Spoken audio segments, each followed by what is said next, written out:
If you played with Hot Wheel cars when you were young, then your childhood was awesome. You just want to show off the coolest cars to your mates so you can have bragging rights. And if you was one of the lucky kids, then your parents might have bought you a track.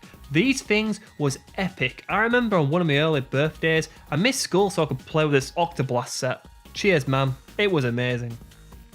I guess you could say that the tracks was hot back in the day. But what about the games? Were they any good? Let's take a look at one. Here is an old PS1 game I played at the time. It's called Hot Wheels Turbo Racing. Yeah, I don't remember much about this game, so I'm definitely not wearing my nostalgia glasses going into this review. Although, there is one thing I can clearly remember, and that's the thrilling opening cutscene.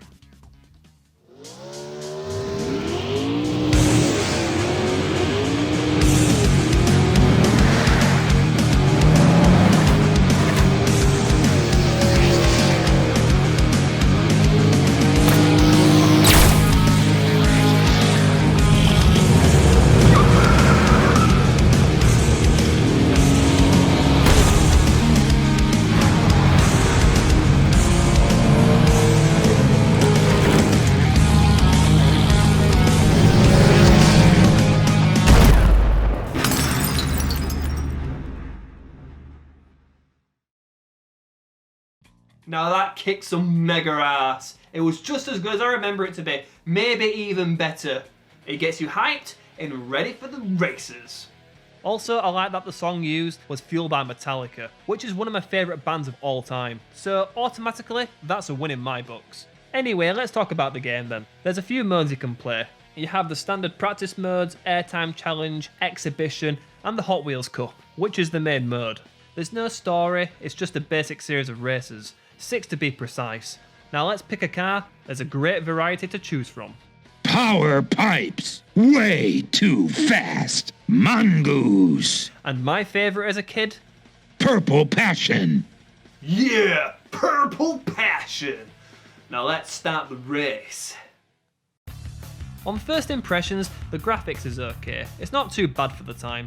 I love how the tracks look like the playsets with a range of bright colours. It's like the race is taking place in a kid's imagination, which is good as kids is the target audience. A big part of the game is stunts. When you drive off a ramp and get big airtime, you can do some crazy tricks. Like you can pull a front flips, back flips, barrel rolls, spinneroonies, all sorts of tricks, and you can chain them together to earn turbos. Yeah, that was awesome. Things can get quickly out of hand, like you have no idea what's going on. It's carnage. It's just like the real thing.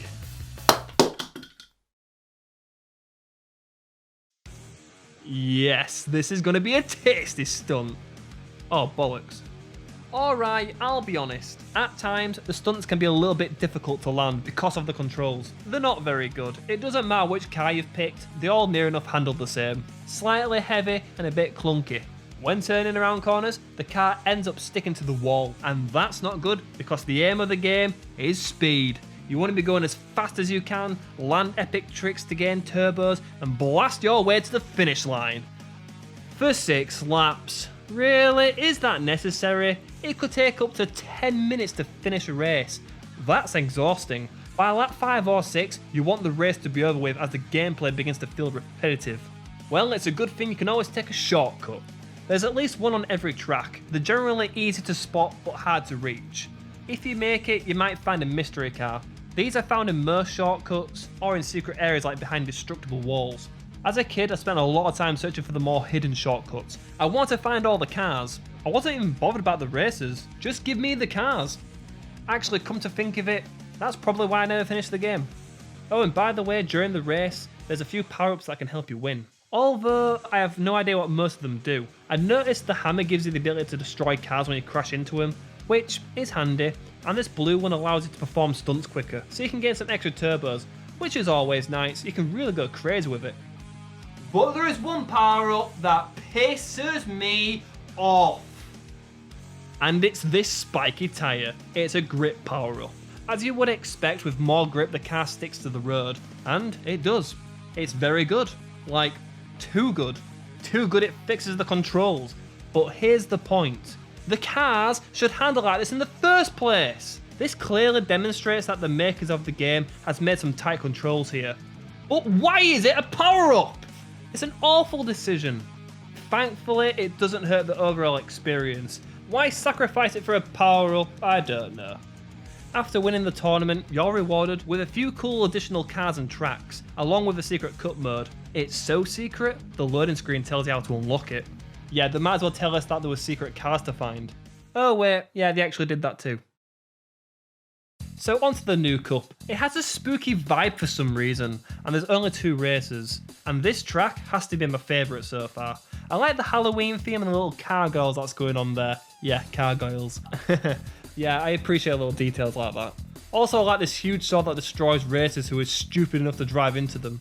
So once you've won the Secret Car Cup, you'll unlock the Twin Mill Cup, which is a single race that takes place on the previous track.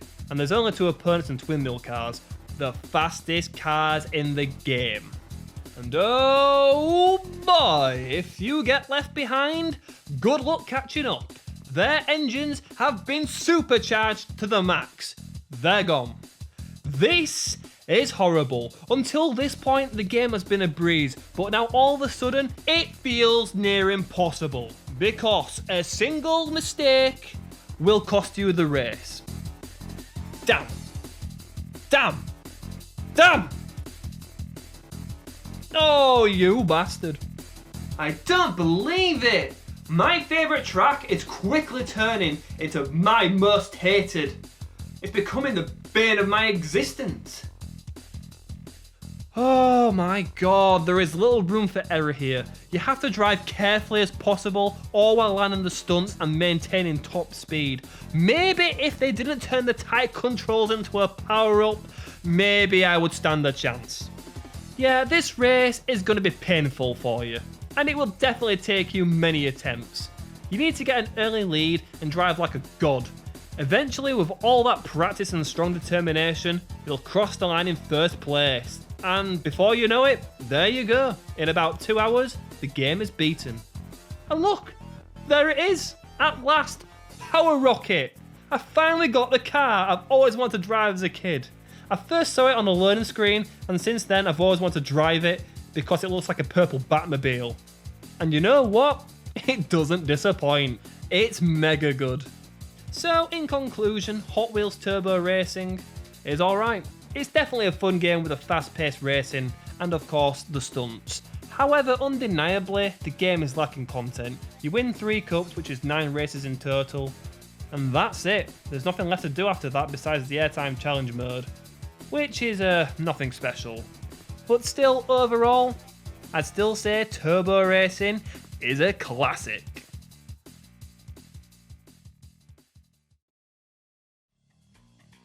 So yeah, if you're into retro racing games and you want to kill some time burning some rubber on the road, maybe pick this one up. Give it a go. You're never too old to play a Hot Wheels game, right? Right? Right? Right?